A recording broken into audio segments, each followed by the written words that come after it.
All right, hello guys. So we're going to go ahead and get right back into our cardiovascular system. I'd really like to get some of the anatomy stuff down pat, because I think it is important to know and understand how this organ specifically works. And then we'll kind of end this week with some heart disorders and heart disease stuff, just like some general knowledge stuff. And then we're probably going to call it at the end of this week. For those of you who have a C or higher in the class, you will not be expected to take the final. If you want to take the final for some reason, let me know.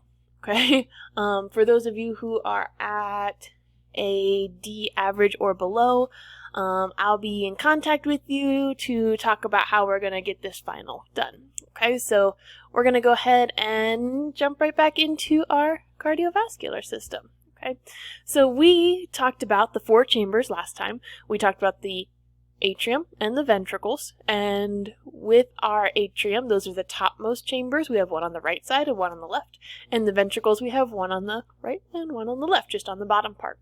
Sometimes I remember ventricles on the bottom because when you look at diagrams like this, it almost looks like the chamber has a V shape to it. Okay. Now your heart, because it has the 2 very distinct sides, the right and the left side, it's going to be separated by this part right here, which is just a piece of cardiac muscle tissue, and it's called a septum. Okay, so that's what divides your right from your left side, or your deoxygenated from your oxygenated side. We're going to go ahead and get right into the next part of our stuff.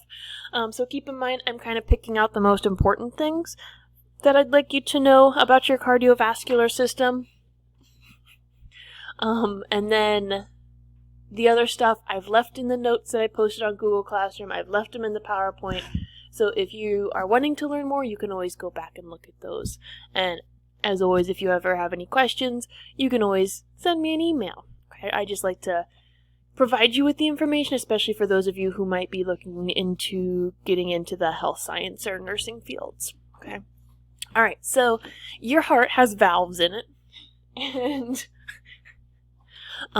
with these valves, there are actually 4 valves. You probably have heard of valves before because sometimes these valves do need to be replaced, which we'll kind of get into at the end of the week. So of these 4 valves, 2 of the valves are going to be atrioventricular valves. Big fancy word for basically meaning this valve separates the atria from the ventricles.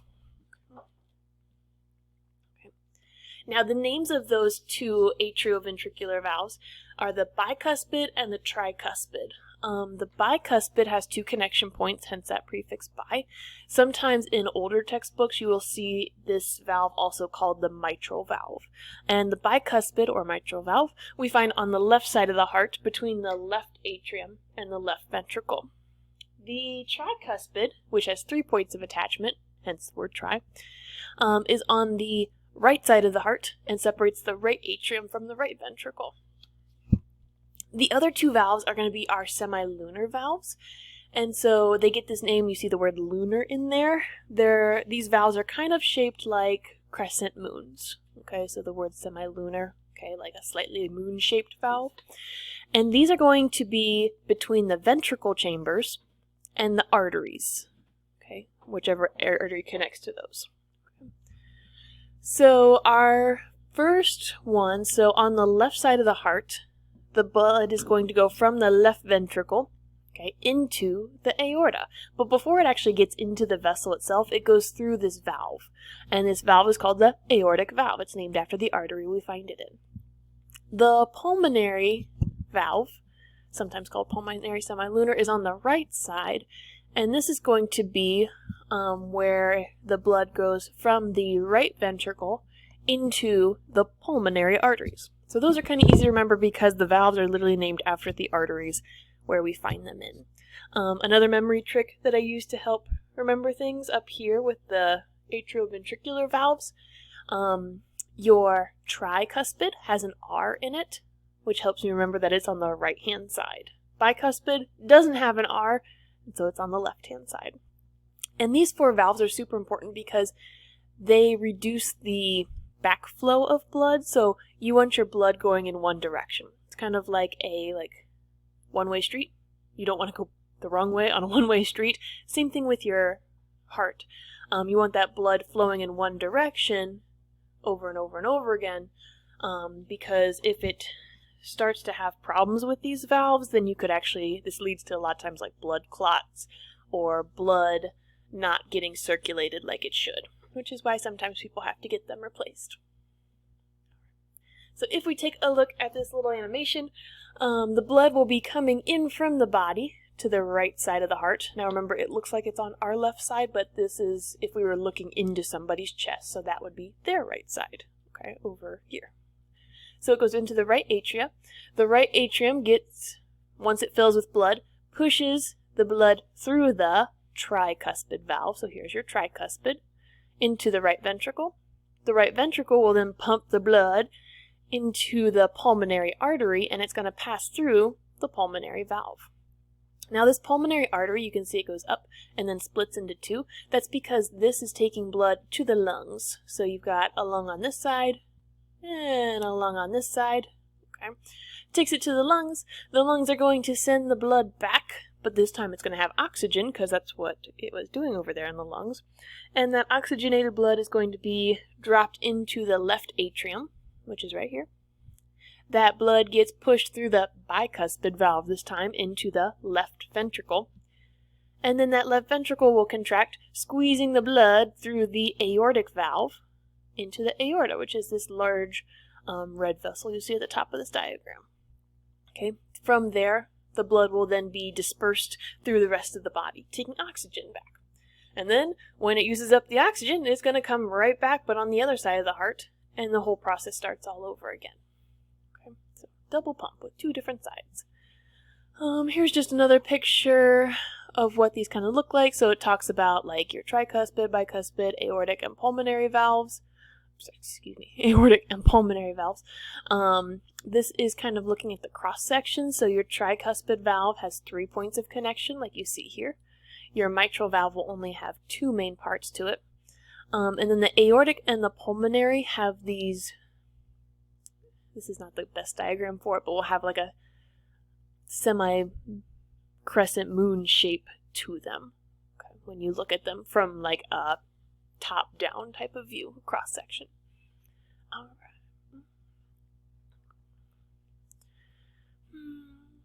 In my next video, I'm going to show you these. So the cusp valve, the bicuspid and the tricuspid, they're going to be connected to the inside walls of the heart by these strings called chordae tendineae.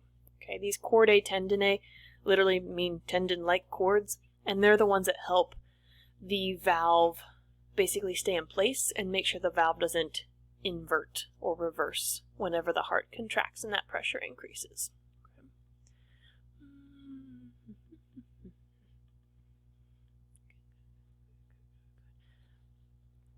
Alright, and yes, okay. Just looking ahead. Alright, so when you listen to somebody's heartbeat, a lot of times it has like a lub-dub sound, okay? This is it, they actually named the sounds of what your heartbeat sounds like. So when you hear that heart, that like boom boom or the lub-dub, that sound is actually the valves that are closing in somebody's heart. Okay, so a lot of times when you listen to somebody's heart or their heartbeat, okay, people think it's like blood pressure. I mean, it kind of is, but it's actually the closing of these valves. So they actually make a mechanical sound because their heart, remember, is just like a mechanical pump. So the lub, that first beat of your heartbeat, is the closing of the atrioventricular valves. So it's the closing of the bicuspid and tricuspid. Okay. And then the second boom or dub, okay, is going to be the closing of the pulmonary and the aortic valves. So notice that both sides of the heart are kind of contracting at once. Okay, there's just a slight separation between the atrium and the ventricles. Okay, with that blood traveling between those distances and the ventricles and the arteries that they're corresponding with. Okay. Alright, and so with our blood, it's important to understand the path that blood takes through the heart.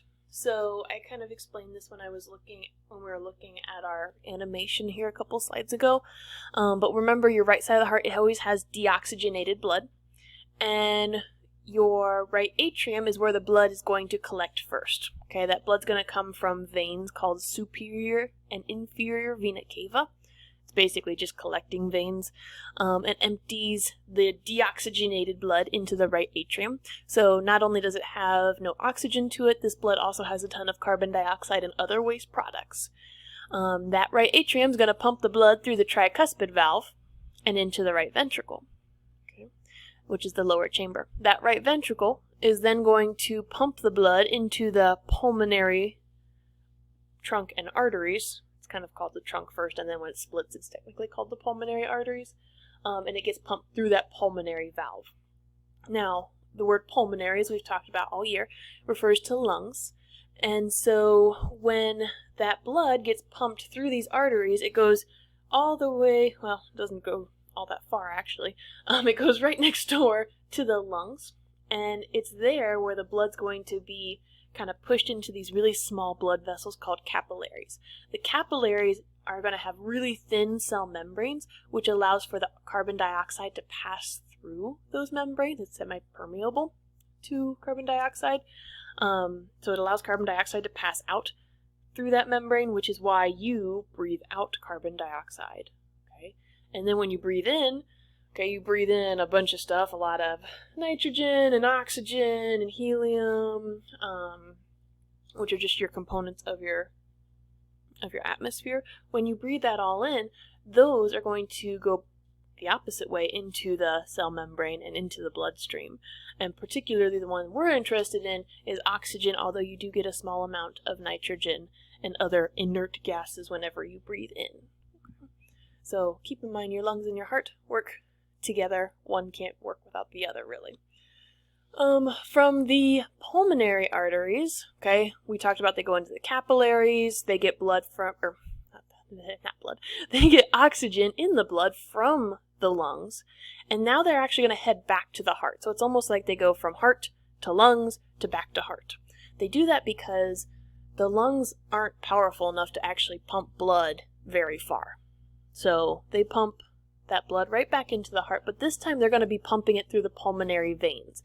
So arteries always take blood away from the heart, while veins take blood to the heart. I think of like arteries away. Okay, so the blood is brought back to the heart via pulmonary veins, but this time because it is oxygenated and is getting ready to go to the rest of the body, it's going to go into the left atrium. That left atrium contracts, it moves through the bicuspid valve into the left ventricle, and then that left ventricle is going to contract. It's going to go into the aorta, so it passes through the aortic valve into the aorta, and then that aorta is going to branch off and go into smaller and smaller and smaller vesicles. Not vesicles. Smaller and smaller vessels, and then those vessels are going to go throughout the human body, and then we'll see the oxygen gets to where it needs to be, and there's going to be more capillaries which do that exchange again, pick up waste from the cells that are already there and supply those cells with a new batch of oxygen. And then it comes right back up to the heart, okay, through a whole bunch of veins at that time, and deposits it on the right-hand side of the heart, on the deoxygenated side. And that happens over and over and over and over, thousands and thousands of times a day. Okay. There's a couple diagrams in here that you can always look at, okay, that kind of help put these together. And then I think that is where I'd like to stop for today. So tomorrow I'm going to show you what a heart looks like, at least what a sheep heart looks like, because I might have stolen one from school with a scalpel blade. Shh, don't tell. And then after that, we're going to talk about some disorders that I think is important for you guys to know, just going into life in general. I don't know why I'm scrolling as I'm talking, sorry. And then that'll be it. Alright, so I hope I see you guys soon. I hope you're doing well, and I will talk to you later.